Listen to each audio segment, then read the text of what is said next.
بسم اللہ الرحمن الرحیم۔ شروع کرتی ہوں اللہ کے بابرکت نام سے جو بہت ہی مہربان نہایت رحم فرمانے والا ہے۔ السلام علیکم ورحمۃ اللہ وبرکاتہ۔ Welcome to my channel. آپ کے اپنے چینل پہ میں آپ کو خوش آمدید کہتی ہوں۔ تو میرے پیارے عزیز بہن بھائیوں، کیا حال ہے آپ کے؟ میں امید کرتی ہوں کہ آپ سب لوگ اللہ کے فضل کے ساتھ ٹھیک ہوں گے۔ آج ایک اور نئی ویڈیو کے ساتھ میں آپ لوگوں کی خدمت میں حاضر ہوئی ہوں۔ آج میں آپ کو بتاؤں گی کن حالات میں نماز پڑھنا ثواب کی بجائے گناہ ہوتا ہے۔ حدیث نبوی صلی اللہ علیہ وآلہ وسلم کے مطابق 10 سال کی عمر میں نماز فرض ہو جاتی ہے۔ حضرت عمر بن شعیب اپنے دادا سے روایت کرتے ہیں کہ حضور نبی اکرم صلی اللہ علیہ وآلہ وسلم نے فرمایا، جب تمہارے بچے 7 سال کے ہو جائیں تو انہیں نماز قائم کرنے کا حکم دو، اور جب 10 سال کے ہو جائیں تو انہیں تاکید دے نماز پڑھاؤ، اور سونے کے لیے ان کے بستر کو الگ کر دو۔ 10 سال کی عمر سے لے کر ہر مرد عورت پر نماز دن میں 5 بار فرض ہے۔ لیکن اس ویڈیو میں آپ کو بتانے جا رہی ہوں کن حالات میں نماز پڑھنے سے ثواب کی بجائے گناہ ہوتا ہے اور جن میں نماز پڑھنا منع فرمایا گیا ہے۔ نمبر 1، جس وقت پیشاب یا پیخانہ کی حاجت شدید ہو تو ایسے وقت میں نماز پڑھنا مکروہ ہے۔ اسی طرح اگر نماز کے دوران پیشاب یا پخانہ زور کرے تو نماز توڑ کر اس کو ادا کریں، اور اگر اسی حالت میں نماز پڑھ لی تو نماز قبول نہیں ہوگی اور گناہ ہوگا۔ لیکن اگر وقت تنگ ہو، اسی طور پر اگر وضو میں مشغول ہو تو نماز کا وقت ختم ہو جائے گا تو پہلے نماز پڑھ لیں، اسی لیے کہ نماز قضا کرنے کا گناہ زیادہ سخت ہے۔ نماز پڑھنے کے عمومی صورت میں کیونکہ وقت تنگ ہونے کا عذر نہیں، اسی لیے پہلے پیشاب پخانہ استنجا وغیرہ سے فارغ ہو کر وضو کریں، پھر نماز پڑھیں۔ جب پیشاب پخانہ کی حاجت شدید ہو تو ایسی حالت میں نماز ادا کرنے کی ممانعت احادیث سے ثابت ہوئی ہے۔ چند ایک احادیث میں یہ بیان بھی کیا گیا ہے کہ حضرت عبداللہ بن رضی اللہ عنہ لوگوں کی امامت کراتے تھے۔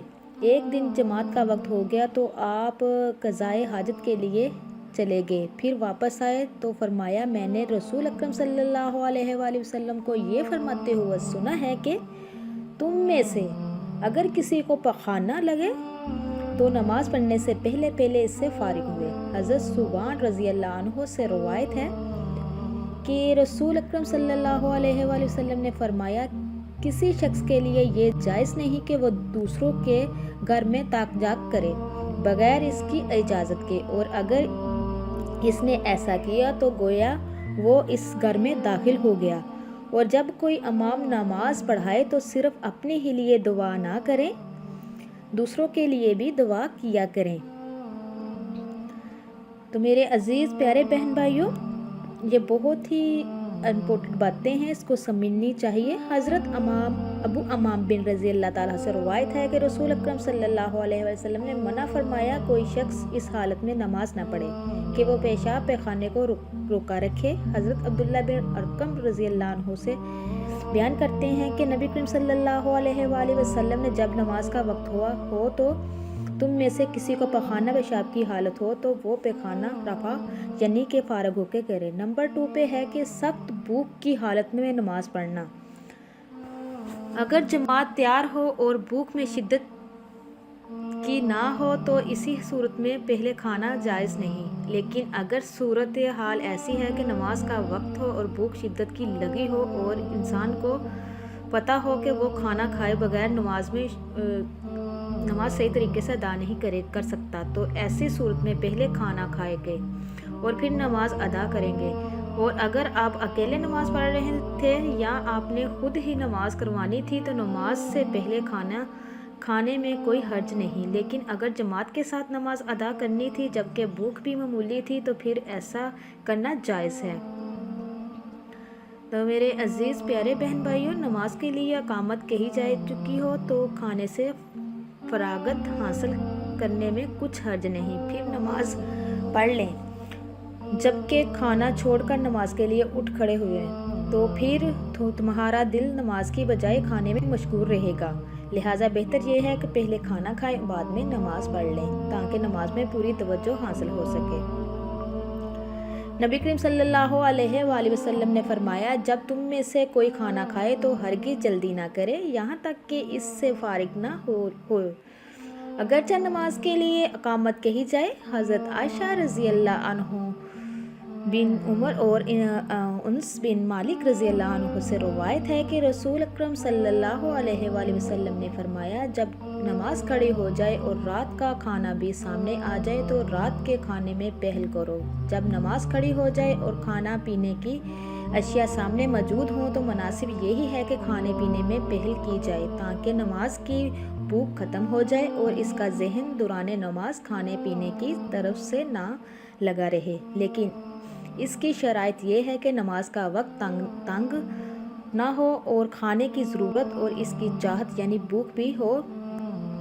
نمبر 3، میرے پیارے عزیز بہن بھائیوں، نیند کے غلبے کے وقت نماز پڑھنا۔ حضرت انس بن مالک رضی اللہ عنہ سے روایت کرتے ہیں کہ انہوں نے کہا کہ رسول اکرم صلی اللہ علیہ وآلہ وسلم نے فرمایا، تم میں سے جب کسی کو نماز پڑھتے پڑھتے نیند کا غلبہ ہونے لگے تو اسے چاہیے کہ سو جائے یہاں تک کہ نیند کا خمار کچھ نکل جائے اور یہ سمجھ سکے کہ میں کیا پڑھ رہا ہوں۔ یہ صحیح بخاری میں ہے۔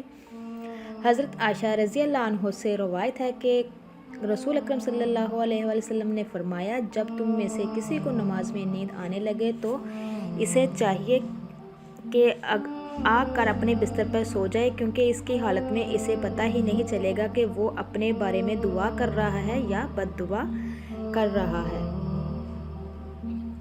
تو میرے پیارے عزیز بہن بھائیوں،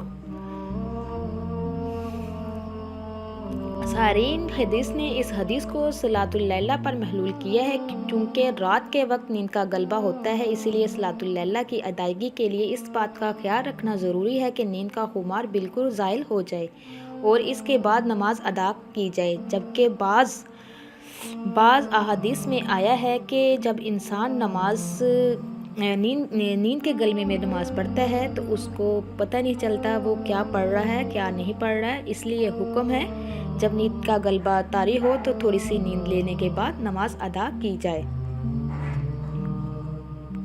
تو میرے عزیز پیارے بہن بھائیوں،